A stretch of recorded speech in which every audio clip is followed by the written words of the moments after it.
Barbara Bartolome had a near-death experience when she was 31, when a relatively routine procedure to correct a lumbosacral joint in her back left her clinically dead after a cardiac arrest. She talked about her experience recently to South Bay IANS in Saratoga, California, and agreed to this interview afterward. Barbara, you recently gave a talk to South Bay IANS about your near-death experience, and could you share it with my audience now? Sure. It was 1987 and I was 31 years old and I was living in Santa Barbara. I had a 3-month-old little baby daughter and an 8-year-old son. And after the birth of the baby, I lifted something way too heavy and I blew a disc out of my lower back and located a doctor who initially said, the first doctor I saw said that I wouldn't walk again. So I ended up researching and finding a neurosurgeon in my city in Santa Barbara, and that doctor said that he could fix the situation. So he got together with an orthopedic surgeon and they scheduled me to have surgery. I checked into the hospital the day before the surgery because they wanted to do a test called a myelogram. And the myelogram is where they inject iodine dye into the base of your skull, into your spinal cord, and they have you laying on an x-ray table.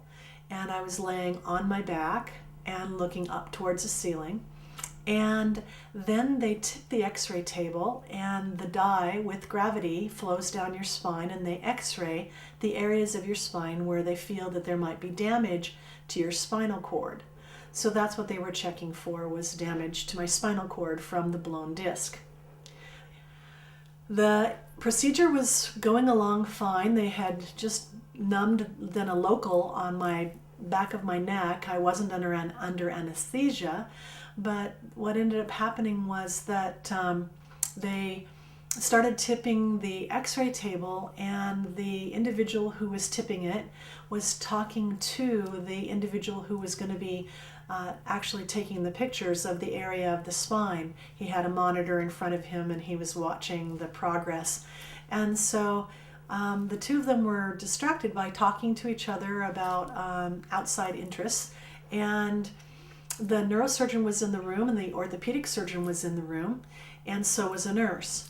And apparently nobody really noticed that the table was tipping the wrong way. So the dye that had just been injected into the back of my neck went into my brain instead of down my spine. Laying on the x-ray table, I had the feeling that something was going wrong, and I felt funny, like I was going to faint, and I was kind of trying to stay present and fighting that feeling and that sensation that I was going to faint. And I was trying to be really respectful of the two med techs, and I didn't want to interrupt them. And by the time I realized that things were going really wrong, I was too far in the midst of having this situation occur to be able to speak. I couldn't even figure out what to say. I couldn't open my mouth and say anything, and I couldn't lift my arm either to touch him to get his attention. So I started feeling really panicky at that point because I thought that I was going to faint. I thought something was wrong. I did not know that I was ready to die. I did not know that was coming. I would have been way more panicked at that point. So on the table, my eyes were rolling to the back of my head, and I was fighting to stay present.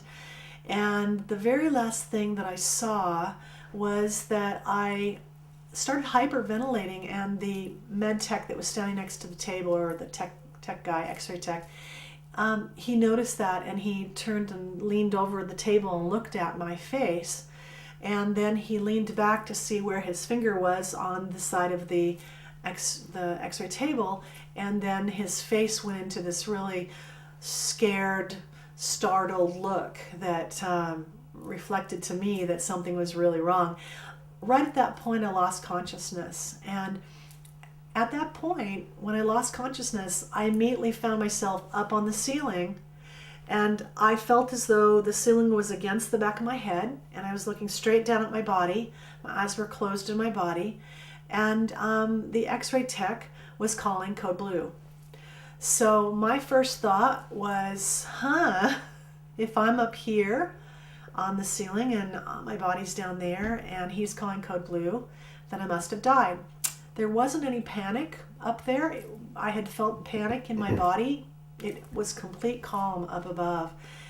You'd think that it would not be that way when you had 2 children and you just had died. I mean, you'd think there'd be some emotional intensity to that. There wasn't any at all. I felt absolutely wrapped in love. I felt completely at peace. I looked down at my body as if it was, a huge wetsuit, totally not really connected to it at all. And the next thing that happened was pretty amazing, because I realized right after I said, I think I'm dead, I realized that someone was next to me up there on the ceiling. That being, or whoever it was, I knew so well that I didn't even need to look to see who they were. I felt like they had been with me forever, like through maybe multiple lives or through eons and centuries. I don't know how to put that into words, but I felt such a connection with whoever that was next to me, that I simply began talking to them. And not verbally talking, but just thinking what I was thinking in my head, because of course I don't even think I had a body up there. And so I started to say to them, I really need to go back into that life. I need to return. I have my children, and I need to be able to be there in their lives. Not only do I love them, but if I leave in this manner, it's going to make a big difference in their life, obviously, and I need to be there to contribute for them to turn out to be great humans. I need to be there in their lives to contribute to them. And so I was saying this to this being. I was never getting any communication back again. I was just giving them the reasons why I wanted to go back into my life. One of the other reasons was that I very much knew that I had not completed my purpose. And I realized up there on the ceiling that I had chosen this life, and I had chosen a certain purpose to do, and that I had not completed that purpose. So up there on the ceiling, I knew what the purpose was. I knew I hadn't completed it. And as I was talking to the being, the resuscitation effort was all going on down below me. And I was watching that as I was talking, to whoever it was next to me. The resuscitation effort seemed very loud and obnoxious, actually. It seemed annoying down below. I was watching as one woman came in the room with an oxygen card and put an oxygen mask on my face. And then another woman was on the phone calling for a defib unit, which never came. A man that was older came into the room with a small box, and when he set that box on a ledge next to the x-ray table next to my body, I kind of noticed him, and as I was talking to the being next to me, I made a statement in my head. I said, "What is that he's doing?" And at that exact moment, I was moved. I don't believe I transferred myself, but I was moved in front of that box that had been placed on the ledge. It hadn't been turned on yet. The man was putting white circles on my chest, and as he flipped a switch on the side of the box had a little green light that went straight across the screen, and it was making a monotone sound. So it went through the first cycle, and then the green light went back to the start, went across the screen a second time. And I was trying to figure out what this box was doing. What were we doing with this? And then the third time, it started at about a third of the way over, it hit me. I realized, oh, that's supposed to be going, bleep, bleep, bleep, because that's supposed to be my heart, and I am having a flat line. So once I got that, it was amazing. I just went right back up on the ceiling again. So it was as though when I asked for something, that I was then given the answer. So I think that was from that being next to me. I think they wanted me to have that answer, that I had a flat line. So in the next few minutes, as things were progressing and they were doing the CPR and trying to revive me, they could not get the defib unit into the room in short amount of time. I'm not sure if it was because I was in an x-ray room and they weren't prepared for someone to go into cardiac arrest in the x-ray room. It was 1987. I'm not sure how many defib units they had in the hospital. I don't know the details. But at one point, after this was progressing, the orthopedic surgeon and the neurosurgeon had a conversation, which I watched and listened to. And they were talking about the fact that too much time was passing and that they needed to do something. And so the orthopedic surgeon said, "Stand clear," and the people around the table stepped back, and he walked 2 steps forward. He swung his fist from behind his back, and it landed squarely in the center of my chest with as much power as he could generate. It didn't hurt. I was up on the ceiling. I watched that happen, and then he struck the second time with his fist in the center of my chest. Right when it connected to the center of my chest, I shut my eyes up above, and the next second, when I blinked my eyes open, I was looking up at him, and his fist had just connected with my chest, and I was looking at everybody else in the room with the oxygen mask on my face, and I realized I had been given my wish to go back. I was back in my body. And so I was really overjoyed. There was no fear at all that something else might happen where I might go out of my body. I didn't think of any continuation of the medical issue. I just felt, okay, they restarted my heart. I'm okay. Oh my God, I'm back in my life. And so I started talking to the oxygen mask. And one of the women said, "Please, we need to stabilize you." She leaned over me and she said, "We need to stabilize you. Please don't talk." That was about 20 minutes of the hardest time for me to keep quiet that I'd ever had, because I was so excited that I had been asking for the ability to go back into my life. And so when they finally took the oxygen mask off me, the whole room was waiting to see what I was going to say, because I obviously was very excited. And I blurted out, I was up on the ceiling and I could see and hear everything.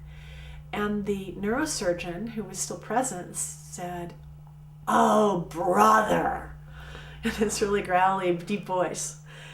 Well, that just spurred me into saying, no, actually, I truly was up on the ceiling. I could see and hear everything.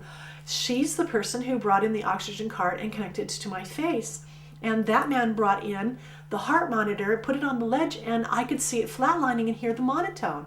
And then you said this to him, he said that to you, and I told them the entire conversation they'd had. Well, at that point, the neurosurgeon turned pretty white, and he felt very flustered. You could just see him. He was just didn't know what to do, and he just said, "I'm not going to stand here and listen to this," and he stormed out of the room. The orthopedic surgeon held my hand, asked me more questions, and it turns out years later I found out that that day for him was a huge change for him to start looking at when people went into cardiac arrest, for him to protect himself in what he said and did, because if I could come back and report to him what had happened while I was dead for 8 minutes or however long it was, that other people could do that too. So he said that that day changed his medical protocol during cardiac arrests. The whole event, didn't take probably more than 8 to 10 minutes, but it was a life changer for me. Because no one would talk to me after the event, the person I was married to at the time said to me that it probably didn't happen. And I was very isolated. I'd never heard of a near-death experience. I'd never heard of anybody who'd had anything like this happen before.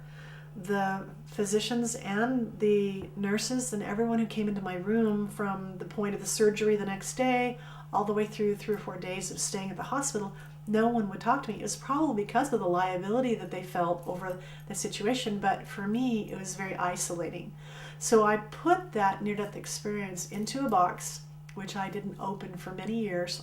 It was as fresh for me, if I ever looked at it, as the day that it happened. And right now when I explain it, I can actually see in my mind's eye pieces of that whole thing unfolding as it went through. And that's what NDEers often say. It's more real than any other experience they've had in their life. And it's true with me too. So it was an experience that got buried, and years later, when I did take it out, it has then, since then, been making a lot of interesting alterations to how I look at life and death and afterlife and how I relate to others and how I look at everything. So it's been an amazing experience for me. I feel it's a gift. Right. Barbara, I have some questions. Sure. When you were with the presence, you said it was as if you had known this presence intimately for a long time and more intimately than anyone else in your life. Could you say a bit more about this? Was it like you were being reintroduced to him when you were up there on the ceiling? I kind of felt as they'd always been with me, and that it was like now the presence was right there making themselves known, but that they'd always been there. And so I knew them so well, and it was such a connection that I didn't even feel the need to turn and look to see if they had a physical presence. I didn't even look. I knew who they were. And it just felt so, I felt so connected to them, so loved and appreciated, and everything that you'd ever want a million times over from, anyone a relationship with. It's the most beautiful relationship in your life. This was like a million times over in a bigger way. Just this amazing connection that, I felt beautiful and wonderful up on the ceiling. I can see why a lot of near-death experiencers say they don't want to go back into their life, because it is such an amazing feeling to be out of your body and to feel that presence that they talk about. They talk about in other ways, maybe they see a light, or they have a presence of an actual spiritual being in front of them that they see, Jesus or Buddha or someone like that. It is such an amazing feeling to feel that presence. I can see where people would say, I want to stay with you rather than go back into any type of life. Okay. Barbara, would you say that you were in another dimension of reality? I would say that, yes, because obviously being outside of my body was another dimension of reality, of course, and having that being next to me, I think that whoever that was is always with us, but that we don't feel it because of this dimension here. I think there's some denseness or something that causes us not to realize, or perhaps some people do realize that help is with them all the time. I don't know, but in that situation it felt there was no veil between them and me. They were right there with me, and I felt very close to them and loved and accepted and cherished by them. So it was an amazing moment. Okay. You remembered your purpose there, but you forgot it here. Have you thought about how you can be accountable for a purpose that you can't remember? Well, I believe that we have that purpose when we come into our life, and then as our life unfolds, we're guided towards the path of being able to achieve that. Because I really feel now, in talking about my near-death experience and being associated with the IANS organization, which is the International Association for Near-Death Studies. I'm on their board of directors, and I run the Santa Barbara group for IANS. There are IANS groups all over the world, including 4 in San Francisco alone. I really feel that my purpose is to talk about this experience. And so I look back at different things that happened along the way in my path, not only my NDE, but other positions that I had and held in work locations that added to my ability to do what I'm doing now. And so I really feel that the purpose does come to you when you're ready for it. Mm-hmm.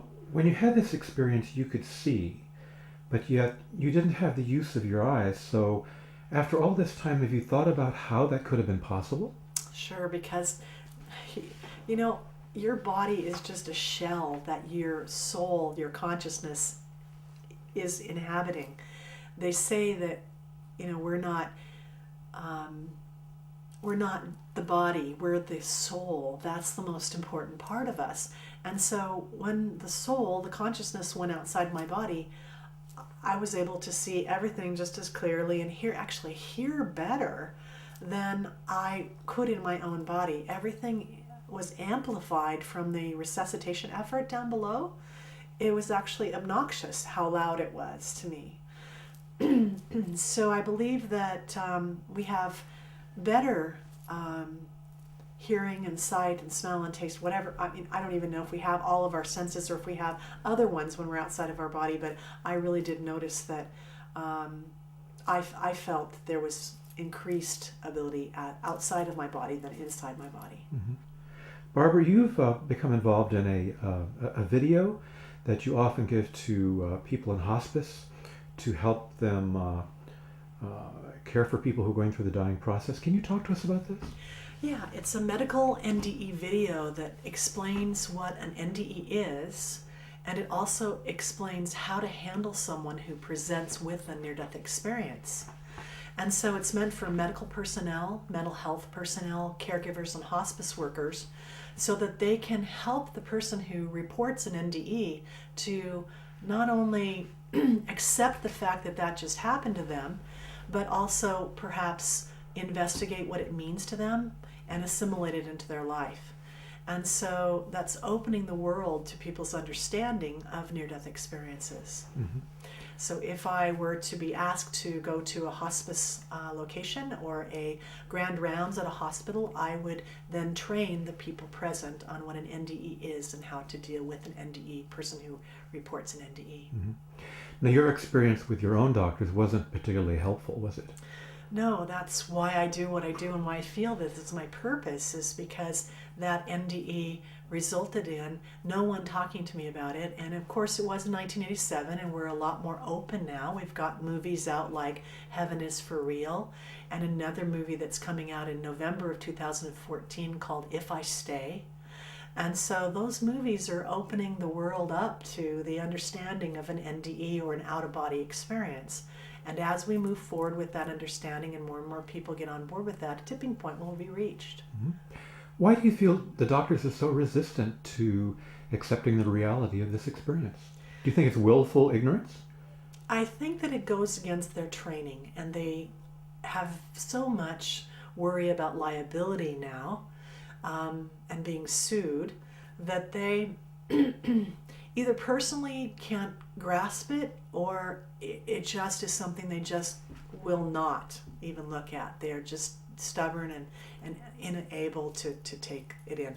I have a number of doctors who actually attend my IANS group in Santa Barbara. So there are people, not all medical personnel are like that, obviously, and there are MFTs, marriage family therapists, that come to my IANS group in Santa Barbara. So I think that it is opening up. I think back in 1987 when I had my NDE, there was a lot more closed doors and a lot more fear about something like this because it hadn't been spoken about. So the more we talk about it and the more that it comes out in the media, the more comfort people will have, and those people who are experiencers will be comforted by, instead of alienated by, the medical personnel or people that are around them that they try to talk to. Mm-hmm. It happens with families as well. Families don't understand, and are afraid that the person has had some sort of a lapse in mental abilities or some sort of unbalanced mental situation. Some people have even been committed because of having an NDE. Mm-hmm. It's a very sad thing that has happened in the past. I'm hoping that we're moving towards better times in the future. So becoming involved with the IANS group was a huge comfort for you, because I think you were probably quite shut down before that? Absolutely. And when I first found the NDERF site, which is nderf.org, and that was the Near Death Experience Research Foundation. They're the ones that actually told me about IANS, and I got connected to IANS as well. So both organizations work to open the world's understanding about near-death experiences and what that means to life, death, afterlife, questions for everybody. Uh-huh. I think it was at one IANS meeting that you attended that you were kind of perplexed because you heard about the after effects of the near-death experience, and it suddenly dawned on you that you had been experiencing the after effects of a near-death experience long before you had your near-death experience. And I think there was a lady sitting next to you who helped give some perspective on this. Yes, that was PMH Atwater. She's a researcher who's written about 13 books on near-death experiences, and I did not know who she was. I was brand new to IANS. It was the first conference that I attended, which was in San Diego in 2008. And so when I posed the question to her, why, I'm not sure what's going on, because you're talking about these after effects such as lack of fear of death, very strong increased intuition for people who've had near-death experiences. Why would I have those after effects prior to my near-death experience? I've had them all the way back to childhood. She was so sweet, and she took my hands and she said, my dear, I think that you should investigate with your family to find out when you had your first near-death experience. Well, I was new to everything with finding out about near-death experiences, and I said in my head, okay, this is really strange. I can't believe that she just said that. And I was at the conference, and as I went through the different sessions and hearing people's near-death experiences and research on it, etc., it kept coming back to me that, could I have had something that happened to me when I was young that maybe I wasn't told about? And it just didn't seem that it could have happened. But about a month later, we were visiting my older brother. He's 10 years older, and he didn't know anything about my near-death experience. I hadn't told any of my siblings about it. And of course, this was years and years and years after the near-death experience happened when I was 31. I was actually over 50 years old by that point. And I said to my brother, I was doing a medical background on myself, and I remembered certain things where I'd, broken this piece of my body, or, had a cast on my leg or whatever. And I said, do you remember any others that I might need to know about to put it on my medical history? So he said he'd think about it. We had dinner and had a wonderful time. And after the dinner, he came up, and my husband was standing next to me. And my husband knew what I was looking for. It was the possibility, had I ever had a near-death experience when I was young. So my brother said, well, Barb, I remember something happening to you when you were 18 months old and I was 12. And he said that I had a very high fever. I was sick with something that he doesn't remember what it was, but that I went into convulsions and stopped breathing. My parents, in a panic, my father called the fire department because there wasn't any 911 in 1958. And the fire department instructed my parents, my mom was pregnant with my little sister, to put me into a bathtub with tepid water and to add ice slowly to lower the temperature of the water, to slowly lower the temperature of my body. And that would keep me from going into shock, and they were sending the ambulance right away. So my parents wanted to do that, but there was only one tray of ice cubes in our freezer. So my mom sent my oldest brother and my next brother down, who was at the time 10 years old, to different houses close by and to get ice. So my older brother reported to me that after 8 to 10 minutes that he had come back with the ice, and so had the other brother. And my mom was adding it to the bath water when the ambulance pulled up in front of the house. And spontaneously, as my brothers were watching, I arched my back. I had turned purple by this time. My brothers said my mom was crying over me hysterically. And I arched my back and took a breath. And as I took that breath in, I changed. My brother said it was amazing, from purple to red in just the flash of a second. And he said, you were still really feverish. And right then, the ambulance guys came through the front door and pushed my brothers aside, went into the bathroom, stabilized me, and took me off into the ambulance.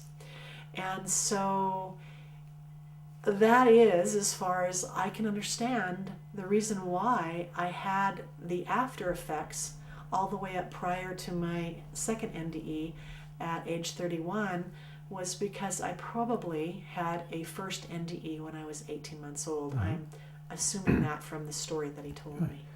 How did that revelation affect your life? It answered a lot of questions. It was amazing how many questions it answered for me. Once that got to settle into my understanding, I started remembering incidents when I was young that really stood out to me at the time and were unable to fit into the puzzle. One of them was when my grandfather died, and my mom was upset, and she turned around and was crying, and my older sister started crying when she found out that my grandfather had died, and my little sister started crying. I was about, I think, 9 or 10 years old, something. And I remember my thought was, oh, good, he gets to go home. How did you feel at the time that you said that? I felt happy that my grandfather got to go home. And I remember my sister looked at me, and my mom and everybody, my sister said, didn't you love Grandpa? How come you're not crying? I felt no grief. I felt happiness. He got to go home.